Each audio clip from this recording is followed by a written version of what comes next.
नमस्कार. मालिकेच्या आजच्या भागामध्ये आपल्याला पाहायला मिळणार आहे की रुद्राचा एक मित्र फोटो दाखवतो. त्याच्यामध्ये गिरिजाचा फोटो असतो आणि त्या दुकानातल्या चेंजिंग रूम मध्ये ते फोटो काढलेले आहेत असं समजतं. आता जेव्हा ही गोष्ट कळते तेव्हा रुद्राला धक्का बसतो. मग रुद्र त्याच्या मित्राला विचारतो की कोणत्या दुकानाच्या चेंजिंग रूम मध्ये हे फोटो काढलेले आहेत. मग त्याने जेव्हा सांगितलं जातं तेव्हा मात्र आता रुद्राला सुद्धा धक्का बसलेला असतो की हे सगळं काय आहे, म्हणजे अशा पद्धतीने कसं काय काम झालेलं आहे आणि त्याला खूपच टेन्शन आलेलं असतं. मग रुद्र आता ठरवतो की आताच्या आता जायचं आणि त्या दुकानात नक्की काय झालंय, तिथं कोण आलेलं होतं, कोणी हे केलेलं आहे हे सगळं जाणून घ्यायचं असं रुद्रने ठरवलेलं असतं. आणि त्यामुळं रुद्र आता त्या दुकानात जायला निघतो. पण इकडे हीच गोष्ट गिरिजाला कळलेली असते, कारण गिरिजाची मैत्रीण शालू जी आहे तिनेच ही गोष्ट सांगितलेली असते तिच्या भावाला. आणि आता हीच गोष्ट ह्या दोघांनाही एकाच वेळी कळले. आणि मग गिरिजा आणि शालू दोघेही तिथे आलेले असतात आणि त्या म्हणत असतात की नाही, आता आपण ह्या माणसाला रंगेहात पकडायचंच असं ठरलेलं असतं. मग ह्याला रंगेहात पकडूया. आणि त्याचबरोबर हे सगळं जेव्हा घडत असतं तेव्हा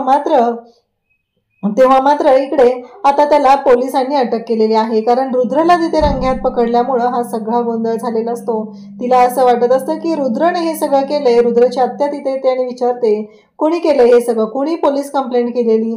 आणि तेव्हा मात्र तिथं सांगितलं जातं की ही पोलीस कंप्लेंट गिरिजाने केलेली आहे. आणि आता मात्र धक्का बसलेला आहे. आणि त्याचबरोबर इकडे नागराज घोरपडेला तर राग अनावर झालेला आहे. नागराज घोरपडे म्हणत असतो की नाही, काहीही झालं तरीही मी आता शांत बसणार नाही. हे सगळं ज्याने केलेलं आहे त्याला सोडायचं नाही, कारण आता नागराज घोरपडेच्या त्याच्या मान सन्मानाचा प्रश्न असतो. त्याच्या मुलाला अटक केलेली असते आणि ही गोष्ट अजिबात त्याला पटलेली नसते. हे सगळं कशा पद्धतीने होणार आहे ते आपण पाहणार आहोत. त्यासाठी हा व्हिडिओ शेवटपर्यंत पहा. त्याचबरोबर चॅनलवरती नवीन असाल तर चॅनलला सबस्क्राईब करा, व्हिडिओला लाईक करा. इकडे आता गिरिजा मंदिरात आलेली असते, देवाच्या समोर हात जोडत असते. तेव्हाच पाठीमागून येतो तो म्हणजेच रुद्र, आणि रुद्र तिच्या हातामध्ये प्रसाद ठेवतो. आणि जेव्हा या गोष्टी घडत असतात तेव्हा मात्र रुद्रने आता तो प्रसाद तिच्या हातामध्ये ठेवलेला असतो. आणि मग गिरिजा त्याच्याकडे पाहू लागते. त्याला धक्काच बसतो, त्याला माहीतच नसतं तिथे गिरिजा आहे. आणि फायनली ही गोष्ट घडलेली असते, त्यामुळं त्या दोघांनाही खूप आनंद झालेला असतो. इकडे रुद्रला खूप आनंद झालेला असतो. गिरिजाला मात्र कळतच नसतं की हे सगळं काय घडलेलं आहे. आणि त्याचबरोबर हे सगळं जेव्हा चालू असतं तेव्हा मात्र तो देवीचे आभार मानतो आणि म्हणतो की आज मी ती पुन्हा चूक करणार नाही. आता मला कळलं पाहिजे की तिचं नाव काय आहे, मी तिला जाऊन नाव विचारणार आहे. आणि तिच्या मागे मागे चाललेला असतो. तेवढ्यातच समोरून त्याचा एक मित्र येतो आणि तो म्हणतो, काय रे बाबा, तुला तर माणसं पण दिसत नाहीयेत, माणसं तुझ्या बाजूला आहेत तरीही तू तसाच डावलून जात आहे. तेव्हा मात्र तो म्हणत असतो की अरे श्रीमंत वाघमारे बोला. तर तो म्हणतो की काही नाही रे. तर तो म्हणतो आत्ता कळलं मला हे सगळं कोणामुळे झालेलं आहे. श्रीमंत वाघमारे म्हणजेच इकडे आता सगुणा मावशीचा मुलगा. आणि मग हे सगळेजण बोलत असतात. दोघंही तिथं त्याच वेळी इथे प्लेट मिळाली, म्हणजे प्रसादाचं जे ताट असतं ते मिळालेलं असतं. आणि तो खायला बसलेला असतो, तायडीची वाट बघत असतो. आणि त्याच वेळेस त्याची लाडकी तायडी तिथे येते. आणि तेव्हा मात्र ती म्हणते, काय झालं रे, एकच ताट का? तेव्हा तो म्हणतो की हो आई, हो ताई, तायडे एकच ताट त्यांनी दिलेलं आहे. तेव्हा मात्र गिरिजा म्हणू लागते, काय एकच ताट दिलेलं आहे? अरे पण. तेव्हा तो म्हणतो की काय करायचं सांग ना, त्यांनी दिलंच नाही आहे. ते बोलले की नाही, दुसरं ताट नाही देणार, कारण पुन्हा दुसऱ्या लाईनला थांबावं लागेल. आता मात्र प्रश्न पडलेला असतो, करायचं काय. त्याच वेळी श्रीमंत वाघमारे आणि त्याचबरोबर इकडे हा रुद्र दोघंही पाहत असतात. ते म्हणत असतात अरे ती. तेव्हा हे सांगू लागतो की अरे मला माहिती आहे ना, तिचं नाव गिरिजा आहे रे, लहानपणापासून येते ती बंगल्यावर कामाला, काही छोट्या मोठ्या कामांसाठी ती येत असते. हे जेव्हा बोलणं चाललेलं असतं तेव्हा मात्र आता धक्का बसलेला असतो. आणि त्याच वेळी ह्या सगळ्या गोष्टी घडत असतात. आणि मग मात्र इकडे आता रुद्र हे सगळं पाहत आहे आणि त्याचमुळं ह्या सगळ्या गोष्टी पाहायला मिळत असतात. रुद्र जेव्हा हे सगळं पाहतो तेव्हा रुद्र म्हणत असतो की नाही, म्हणजे हे सगळं काय घडतंय या गोष्टींमुळंच आता इकडे घोरपडे म्हणजे नागराज जो आहे त्याला मात्र शंका आलेली असते. त्याच्या बाबतीत जे घडलेलं असतं त्याच्या अड्ड्याची माहिती मिळालेली असते, त्यामुळं तो खूप चिडलेला असतो. आणि तो मात्र म्हणत असतो की हे सगळं ज्याने केलंय त्याला आणा. आणि मग त्याच्या जो गाडीचा ड्रायव्हर असतो त्याच्याकडूनच ही गोष्ट घडलेली असते म्हणून त्याला आणलं जातं. आणि जेव्हा गाडीचा ड्रायव्हर तिथं आलेला असतो त्याला पकडून आणलेलं असतं. आणि आता भीती तर वाटत असते, ती म्हणजे त्याला आता ह्यांनी बोलवलंय कशासाठी, काय होणार आहे पुढं, हा मोठा प्रश्न उभा राहिलेला असतो. आणि मग नागराज म्हणत असतो की का केलंस, कसं आहे माहिती आहे का, ह्याची चांगली खातिरदारी केली पाहिजे ना आपण, असं त्या दोघांचंही बोलणं चाललेलं असतं.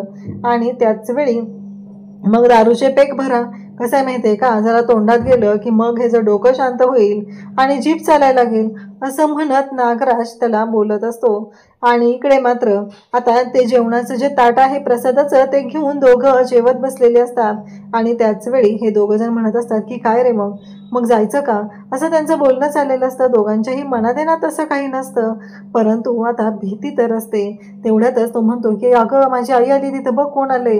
आणि मग सगुणा मावशी आणि रुद्रची आई ह्या दोघी जणी सख्या बहिणी आहेत, तरीही त्या दोघींच्या मधून विस्तवही जात नाहीये. आणि त्यांच्या दोघांचीही पोरं जे आहेत सख्खे मावस भाऊ, पण ते दोघं जण एकमेकांना चोरून भेटत असतात.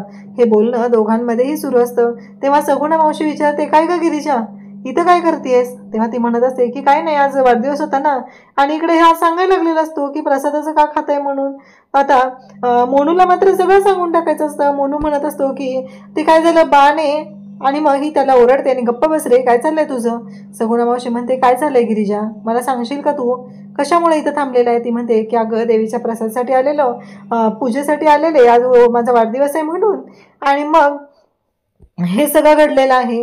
मग इथं आल्यानंतर इथं महाप्रसाद चालू होता, मग त्याला म्हणलं खाऊन जाऊया थोडं थोडं.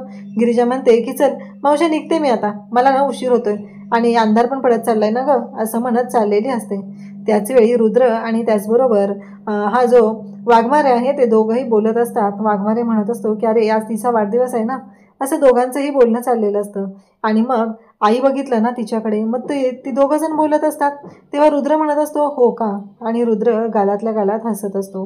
तो म्हणत असतो की आता काहीतरी केलं पाहिजे. ती दोघंही आता म्हणजे मोनू आणि गिरिजा तिथून गेलेले असतात.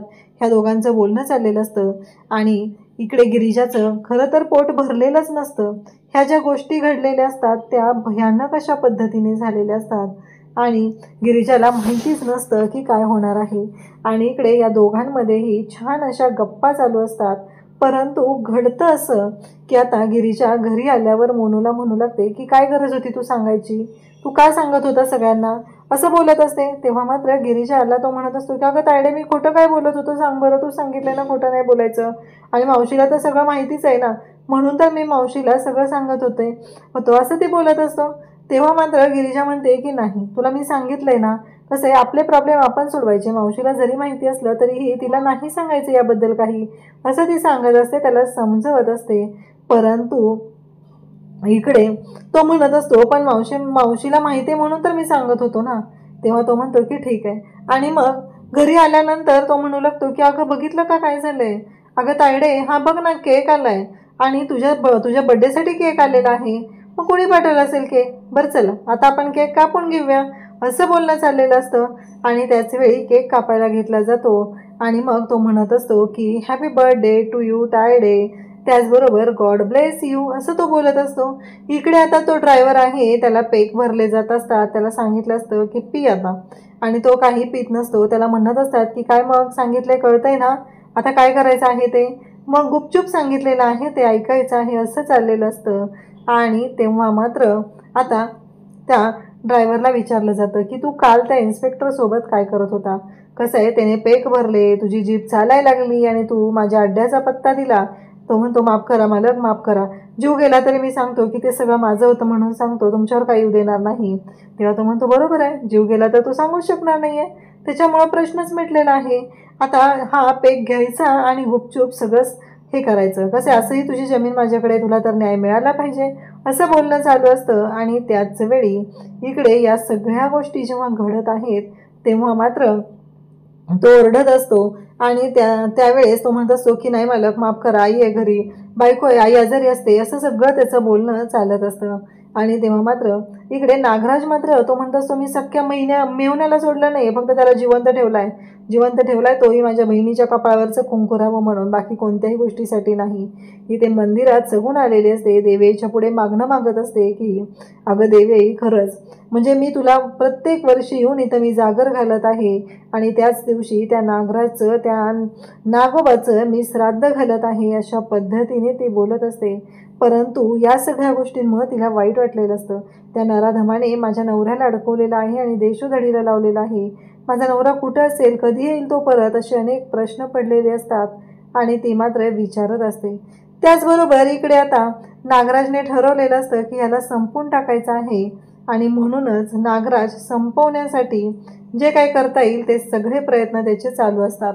आणि इकडे आता सगुणा मात्र देवाला मागणं मागत असते की त्या नागराजचं वाटोळं होऊ दे, माझा नवरा परत येऊ दे, असं बोलणं चाललेलं असतं. आणि मग आता पुन्हा त्याला ते हे दिलं जातं, ड्रिंक दिलं जातं, दारू दिली जाते. त्या दारूमध्ये विष टाकलं जातं आणि सांगितलं जातं हा जर संपलाच तर प्रश्नच मिटणार आहे ना, मग काळजी कशाला करायची, याला संपूर्णच टाकायचं आपण, असं त्यांचं बोलणं चालू असतं. आणि मग त्याला ते दिलं जातं. इकडे प्रभास असतो, प्रभासच्या रूममध्ये येते ती म्हणजे उर्वशी आलेली असते आणि तिने लग्नात जो उखाणा घेतलेला असतो प्रेमाने प्रभासला घास भरवते वगैरे काय काय असतं त्याच्यामध्ये. आणि ती म्हणत असते की कसं आहे माहिती आहे का प्रभास, तू गद्दारी केलीस रे, तू खोटं बोललास, तू माझ्या भावाबरोबर गद्दारी केलीस, तू माझ्याबरोबर गद्दारी केलीस, फसवलंस, तर आता तुला माफी नाही आणि त्याची शिक्षा तू भोगतोय. कसं आहे, लोक चांगलं होण्यासाठी औषध घेतात, पण मी तुला जे औषध देते तू कधीच बरा होऊ नये म्हणून देत असते. प्रभासने मात्र रागाने ग्लास फोडलेला असतो आणि मग धावतच आता वासंती तिथे येते. वासंती म्हणते मनसं काय झालं. वासंतीला ती लगेच म्हणत असते की काय नाही झालं, तुला सांगितलंय ना मला विचारल्याशिवाय या खोलीमध्ये यायचं नाही, असं म्हणत ती ओरडत असते आणि म्हणते. असं सांगून आता तिथून उर्वशी निघून जाते. तर त्या क्षणी तिथं गोळी थुंकलेली असते, त्या या नागराजने गोळी थुंकलेली असते आणि तो तिला दाखवतो. ती ते काचाचे साफ करत असते वासंती, तेव्हा तिला दिसतं तिथं गोळी असते. नागराजने खुणवून सांगितलेलं असतं, प्रभासने खुणवून सांगितलेलं असतं आणि मग ती गोळी जी आहे ती वासंती उचलते. आणि खरं तर हा जो सीन असतो म्हणजे जेव्हा वासंती ते डस्टबिन उघडते तर त्या डस्टबिनमध्ये सगळ्या गोळ्या तिथं असतात, कारण ह्या गोळ्या मुद्दामहून दिल्या जातात, प्रभासला बरं होऊ नये म्हणून दिलेल्या असतात. आणि अगदी तुम्हाला आठवते का प्रेक्षकांनो, तुला शिकवीन चांगला धडा ही जी मालिका होती त्यामध्ये पण असंच होतं. त्यामध्ये पण तो जो अधिपती आहे त्याच्या बाबांना अशाच गोळ्या दिल्या जायच्या आणि त्यांनी बरं होऊ नये यासाठीच हे सगळं केलं जायचं आणि तशाच पद्धतीचं इथं घडत आहे. तर आता तो जो आहे तो ड्रायव्हर तिथं त्याला विष दिलेला आहे आणि तो खाली पडलेला आहे. तो कितीही हातापाया पडत असला तरीही हा नागोबा मात्र म्हणत असतो की नाही, काहीही झालं तरीही मी हे कधीच मान्य करणार नाही, असं म्हणत तो अगदी राक्षसासारखा तुटून पडलेला असतो. कारण मी माझ्या मेहुण्याला सोडलेलं नाही तर तुझला का सोडू, माझ्याकडे माफी नसते, कारण तो मनातल्या मनात म्हणत असतो मी माझ्या मेहुण्याला सोडलं नाही तर तुला का सोडेल. जर माझ्या मुलाने जर या बाबतीत मध्ये आला आणि ह्या सगळ्या गोष्टींवरती जर त्याने मला जाब विचारला तर त्यालाही मी सोडणार नाही, त्याचाही जीव घ्यायला मी सोडणार नाही, अशा पद्धतीने हा नागेश्वर घोरपडे बोलत असतो. म्हणजे उद्या रुद्रच्या जीवावर जर आलं, त्याने जर विचारलं की ही प्रॉपर्टी कोणाची, महाजनांची प्रॉपर्टी आणि मी चालवत असलेले धंदे ह्याबद्दल जर कोणी विचारलं तर त्याला सुट्टी नाही, असं ठरवलेलं असतं. इकडे आता केक आलेला आहे. गिरिजा आणि त्याचबरोबर मोनू दोघंही मिळून केक कट करतात, हॅपी बर्थडे म्हणत असतात आणि बर्थडे सेलिब्रेट केला जात असतो. त्याचबरोबर इकडे या सगळ्या गोष्टी घडत असतात. तेव्हा मात्र गिरिजाला काहीच माहिती नसतं हा केक कुणी पाठवलेला आहे. आणि इकडे वाघमारे मात्र म्हणत असतो की जा रे बाबा, तू बघून ये ना, जा, तिने तुला बोलवलं होतं ना, असं त्याचं बोलणं चाललेलं असतं. परंतु तो इकडे म्हणत असतो की नाही मला नाही जायचं, कारण मला तिच्या चेहऱ्यावरचा आनंद पाहायचा आहे, असं इकडे रुद्र बोलत असतो. तर उद्याच्या भागात आपल्याला पाहायला मिळणार आहे की आता गिरिजाचे कोणीतरी फोटो काढलेले आहेत आणि गिरिजाचा गैरसमज झालेला असतो. गिरिजाला माहीतच नाहीये, पण ही गोष्ट मात्र इकडे रुद्रला कळलेली असते. म्हणून रुद्र धावतच आता गिरिजाला वाचवण्यासाठी जातो. गिरिजाने इकडे एक काम केलेलं असतं आणि ते म्हणजे गिरिजाला कळलेलं असतं की तिच्या तिला केक कोणी पाठवलेला आहे हे ती शोधत असते आणि जेव्हा गिरिजाला समजतं की हा केक रुद्रप्रताप घोरपडे यांनी पाठवलेला आहे तेव्हा तिला धक्का बसतो आणि तिने ड्रेस घेण्यासाठी गेलेली असते आणि त्या चेंजिंग रूम मधले फोटो गिरिजाचे कोणीतरी व्हायरल केलेले असतात। ही गोष्ट रुद्रला कळते तेव्हा रुद्रला धक्का बसलेला असतो। रुद्र म्हणत असतो की हे सगळं कोणी केलेलं आहे, तेव्हा मात्र त्याचा मित्र तिथे आलेला असतो आणि तो म्हणत असतो की नाही हे सगळं कुणी केलं माहित नाहीये, पण शालू म्हणत होती की हे फोटो तिथं काढलेले आहेत। हे ऐकल्यानंतर मात्र त्यालाही धक्का बसलेला असतो आणि दोघंही आता निघालेले असतात। आताच्या आता आपण जाऊन बघूया। नेमकं त्यावेळेसच ही गोष्ट आता गिरिजाला सुद्धा समजलेली असते आणि गिरिजा सुद्धा त्याच वेळेस तिकडे आलेली असते आणि ती सुद्धा याच गोष्टींचा शोध घेण्यासाठी आलेली आहे की हे सगळं कुणी केलेलं आहे। तिलाही प्रश्न पडलेला असतो आणि ती मात्र तिथं पोहोचलेली असते आणि तेव्हा मात्र आता तिथे पोलीस बोलवलेले असतात आणि त्या माणसाला रंगेहात पकडून दिले असं गिरिजाला वाटत असतं, पण खरं तर रुद्र तिलाच वाचवण्यासाठी तिथे पोहोचलेला असतो। या सगळ्या गोष्टी अशा पद्धतीने झालेल्या असतात की ज्याचा कोणी विचारही करू शकत नाही। रुद्रला पोलिसांनी अटक केली आहे ही गोष्ट त्याच्या आत्याला आणि त्याच्या वडिलांना कळते तेव्हा मात्र त्यांचा राग अनावर झालेला आहे आणि ते नागेश्वर आणि त्याचबरोबर हे सगळेजण भयानक असे चिडलेले आहेत आणि ते म्हणत असतात की नाही काहीही झालं तरी हे ज्याने कुणी केले त्याला सोडणार नाही। तर त्याची आत्या तिथे आलेली असते आणि ती विचारते तेव्हा त्याला कळतं की हे सगळं त्या मुलीनं केलेलं आहे जिचं नाव गिरिजा आहे। तेव्हा यांच्या पायाखालची जमीन सरकते। अशाच अपडेटसाठी चॅनलशी कनेक्ट राहा। थँक्यू।